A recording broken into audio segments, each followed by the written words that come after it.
सबसे पहले आप सभी को मेरा प्यार भरा नमस्कार। जैसा कि आप लोगों को पता ही है, मेरा नाम है सुमन और मैं हूं आपकी टीचर और आपकी करियर सलाहकार। प्यारे बच्चों, जैसा कि आप लोगों को पता है, 2023 में एकलव्य मॉडल रेजिडेंशियल स्कूल, जो कि मिनिस्ट्री ऑफ ट्राइबल के अंडर में आता है, सेंट्रल गवर्नमेंट की नौकरी होती है, उन्होंने बम्पर भर्तियां निकाली थी। चाहे प्रिंसिपल की पोस्ट ले लो, या टीजीटी टीचर कक्षा 6 से लेकर 8 के टीचर, या पीजीटी टीचर कक्षा 11वीं 12वीं, और हॉस्टल वार्डन, जूनियर अकाउंटेंट, बहुत सारी पोस्ट उन्होंने 2023 में निकाली। तो 2024 में भी उन्होंने बोला है कि हम दोबारा से वैकेंसी निकालेंगे और आने वाले 2-3 सालों में इस वैकेंसीज आने वाली। तो उसी को लेके बच्चों का मेरे पास डाउट था कि मैम इसमें जो एग्जाम पैटर्न है, मतलब किस तरीके से हमने, अगर जो जून और जुलाई में इसके फॉर्म आने वाले, तो किस तरीके से इसकी तैयारी करनी है। तो बच्चों, आज का वीडियो होने वाला है इसी के लिए। अगर आप कक्षा 6 से लेकर 8 के टीचर के लिए तैयारी कर रहे हैं तो आप इस वीडियो को देख सकते हैं, एग्जाम पैटर्न को समझ सकते हैं, और 11वीं और 12वीं के लिए भी। सबसे अच्छी बात इस स्कूल की ये है कि देखिए, ये एक तो आपको ये सेंट्रल गवर्नमेंट की नौकरी होती है, उसके बाद सबसे बड़ा डिस्काउंट इसमें मिलता है एज का। और जगह अगर आप अप्लाई करते हैं तो 32 से लेकर 35 वर्ष मैक्सिमम एज मांगी जाती है, लेकिन यहाँ पर उन्होंने बोला है कि अगर आपने 11वीं और 12वीं के टीचर के लिए भी अप्लाई करना है ना, तो 40 वर्ष भी आपकी चलेगी। और इसके अलावा जो SC ST OBC वगैरह वगैरह है ना, उनके लिए तो 5 साल 10 साल वगैरह का रिलैक्सेशन है, और महिलाओं के लिए भी 10 ईयर्स का कुछ ऐसा रिलैक्सेशन वगैरह है। बाकी 2024 का जो नोटिफिकेशन आएगा तभी पता चल पाएगा।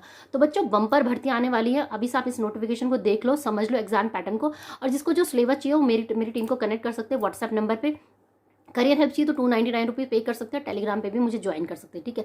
तो आज का वीडियो होने वाला है इसी के बारे में, 2024 एकलव्य मॉडल रेजिडेंशियल स्कूल के एग्जाम पैटर्न को हम समझेंगे, और सिलेबस वगैरह भी मैं आप लोगों से शेयर करूंगी। और बाकी किसी को तैयारी भी करनी है DSSS Eklavya model residential school, और जो बाकी जो एग्जाम हो रहे TRE 3, उसके लिए भी आप मेरे चैनल को सब्सक्राइब करके जा सकते हैं। तो चलिए बच्चों, स्टार्ट करते हैं अपना आज का वीडियो। तो प्यारे बच्चों, ये है एकलव्य मॉडल रेजिडेंशियल स्कूल का जो फॉर्मेट होता है प्रॉपर, जिसे कि कहते हैं ऑफिशियल फॉर्मेट है। इसी के बेसिस पे आपका जो 2024 का एग्ज़ाम है वो आना है, ठीक है। तो इसे हम समझ लीजिएंगे। सबसे पहले ये जो है वो TGT टीचर के लिए, तो सबसे पहले इसे हम अंडरस्टैंड करेंगे कि जिन बच्चों ने TGT के लिए भरना है, तो जैसे कि आपको मैंने बताया था कि English, Hindi, math, social science और साइंस के लिए TGT टीचर का था।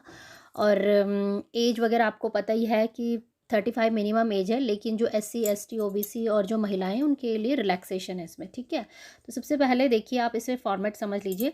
इन्होंने पार्ट 1 2 3 4 5 6 पार्ट में से डिवाइड किया गया है, और ये आपको अंडरस्टैंड करना है। तो देखिए, सबसे पहला पेपर जनरल अवेयरनेस का आपका होने वाला है। 10 नंबर के इसमें क्वेश्चन आएंगे, और 10 क्वेश्चन और 10 नंबर के आएंगे, ठीक है। दूसरा है आपका रीजनिंग एबिलिटी, इसमें भी 10 नंबर के 10 क्वेश्चन 10 नंबर के आएंगे। एंड नेक्स्ट है knowledge of ICT।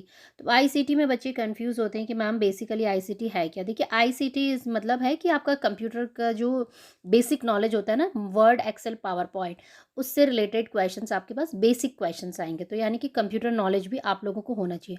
Computer knowledge होने का रीज़न इसमें ये है कि जैसे कि आपको पता है कि जो हमारी टीचिंग है वो शिफ्ट हो रही है ब्लैक बोर्ड से अब डिजिटल की तरफ। तो आने वाले भविष्य में भी स्मार्ट बोर्ड वगैरह पे पढ़ाई होती है, तो इसलिए वहाँ पे दिया जाता है, ठीक है। तो 10 नंबर के क्वेश्चन इससे भी आएंगे। 10 नंबर के क्वेश्चन आएंगे आपके टीचिंग एप्टीट्यूड से। तो ये तो बेसिक जो है, ये इन्होंने लिखा है all subject TGT part 1 to 4 will be common. ये सबके लिए कॉमन होगा। जो चेंजेस होगा वो होगा पार्ट 5, ठीक है। और देखिए, तो पार्ट 5 में देखिए उन्होंने क्या लिखा है, domain knowledge, subject specific syllabus आपके पास आएगा, मतलब कि डिफ़िकल्ट लेवल ऑफ ग्रेजुएशन, और NEP के कुछ क्वेश्चंस आएंगे, और आपके पास खेलो इंडिया फिट मोमेंट।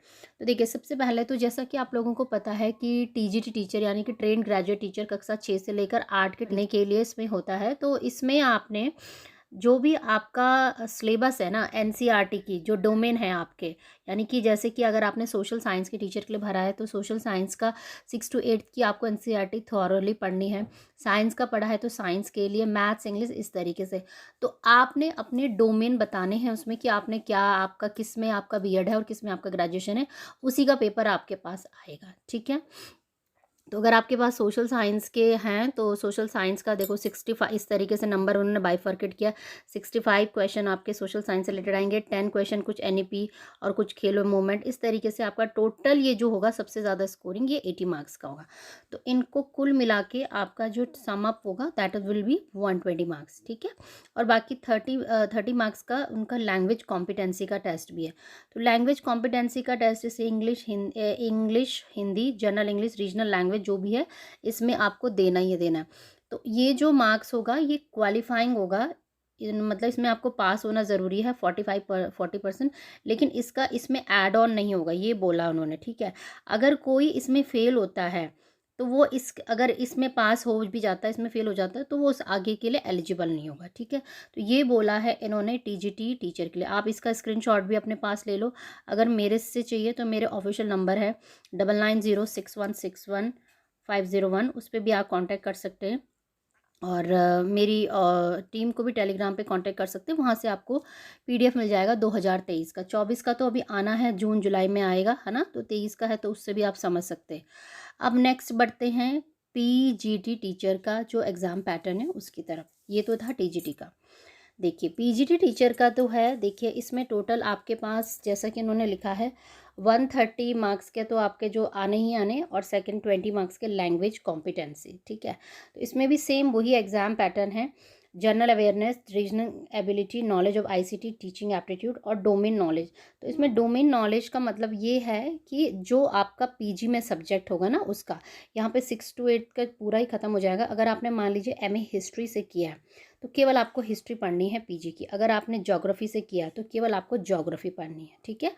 इस तरीके से आपने करना है। इसमें 80 क्वेश्चंस आपके आएंगे, 130 टोटल आपका ये सम अप होना चाहिए, और 20 मार्क्स का आपका लैंग्वेज कॉम्पिटेंसी। तो इस तरीके से पूरा आपका ये 3 घंटे का पेपर होने वाला है, और इसमें आपका नेगेटिव आपकी होगी, ठीक है। तो ये है बच्चों आपका इम्पॉर्टेंट अपडेट ईएमआरएस के एग्ज़ाम पैटर्न को लेके। यहाँ पे मैं बताना चाहूँगी कि एज में देखो मिनिमम बोला है कि 35 ईयर्स तक बढ़ सकते हैं, लेकिन जो SC ST OBC है, पीजीटी टीचर के लिए तो 40 वर्ष तक भी है, आप तो भर सकते हैं। बाकी टीजीटी टीचर के लिए जो उनका नोटिफिकेशन आएगा, जैसे कि उन्होंने बोला है कि जो SC ST OBC है वो उनके लिए किसी के लिए 5 साल, किसी के लिए 10 साल, इस तरीके का रिलैक्सेशन है। जैसे महिलाओं के लिए भी उन्होंने बोला है 10 ईयर्स का रिलैक्सेशन है, तो आप इसे आराम से भर सकते हैं। सेंट्रल गवर्नमेंट की नौकरी होती है, अच्छी खासी फ़ीस इसमें सैलरी इसमें मिलती है, और रहने के लिए आपको एकोमोडेशंस वगैरह मिलता है। बस फ़र्क यही है कि इसमें थोड़ा दुर्गम इलाकों में आपको जॉब मिलती है, क्योंकि भाई डेफिनेटली ये ट्राइबल स्कूल जैसा होता है, तो वहाँ पे थोड़ा पोस्टिंग थोड़ी ट्राइबल एरिया में मिलती है। But in terms of salary and कि रहना खाना पीना सब वो जो होता है वो आपको सेंट्रल गवर्नमेंट से प्रोवाइड होता है, ठीक है। तो अच्छी खासी सैलरी मिलती है, और निश्चित रूप से आप तैयारी कर सकते हैं। सीटेट इसमें आपको पता ही है, पेपर 2 जो है वो क्लियर होना चाहिए टीजीटी के लिए, और पीजीटी के लिए तो उनको कोई भी उनको सीटेट नहीं चाहिए होता है। प्राइमरी टीचर की उन्होंने है ही नहीं इनके पास, ठीक है। तो यही थी बच्चों इंपॉर्टेंट अपडेट। बाकी जब नोटिफिकेशन आएगा तो आपको बता दूंगी।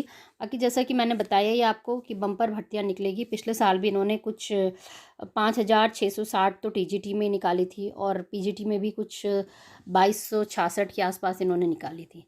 तो यही था बच्चों इंपॉर्टेंट अपडेट आप लोगों के लिए ईएमआरएस वैकेंसीज़ को लेके, एग्ज़ाम पैटर्न को लेके, किस तरीके से नेगेटिव मार्किंग होनी है नहीं होनी उसे समझ लीजिए, ठीक है। बाकी इसके अलावा ये है कि इन्होंने आर्ट, म्यूज़िक, लाइब्रेरियन, अकाउंटेंट और प्रिंसिपल, इन सब की भी वैकेंसीज़ निकाली है। तो उनके लिए अगर आपको जानकारी चाहिए तो वो भी आप बता दीजिएगा कमेंट करके, मैं आप लोगों को सेपरेट वीडियोज़ के लिए बना दूँगी, ठीक है। तो बस बच्चों यही था आज का वीडियो, और वीडियो देखने के लिए बहुत बहुत धन्यवाद। किसी को कोई करियर हेल्प चाहिए तो मेरी टीम को कनेक्ट कर सकते हैं। 299 रुपीज़ पे करके डायरेक्टली मुझसे फ़ोन पे बात कर सकते हैं, और कोई भी करियर हेल्प ले सकते हैं। तो वीडियो को देखने के लिए बहुत बहुत धन्यवाद। मिलेंगे मेरे कुछ नए अच्छे इंटरेस्टिंग वीडियो के साथ। और हाँ, मैं भी DSSB, EMRS और जो TRE3 है उनकी जॉब की जो टीचर की जॉब के लिए जो वैकेंसीज आएंगी उनकी प्रिपरेशन कराऊंगी, सोशल साइंस के लिए और इंग्लिश के बच्चों के लिए, ठीक है, जिनका मतलब इंग्लिश में 6 to 8 के लिए होगा। तो आप चाहे तो चैनल को सब्सक्राइब करके जा सकते हैं, ठीक है बच्चों। तो ये था आज का वीडियो। वीडियो को देखने के लिए बहुत बहुत धन्यवाद। मिलेंगे मेरे कुछ नए अच्छे इंटरेस्टिंग वीडियो के साथ, तब तक के लिए जय हिंद, जय भारत।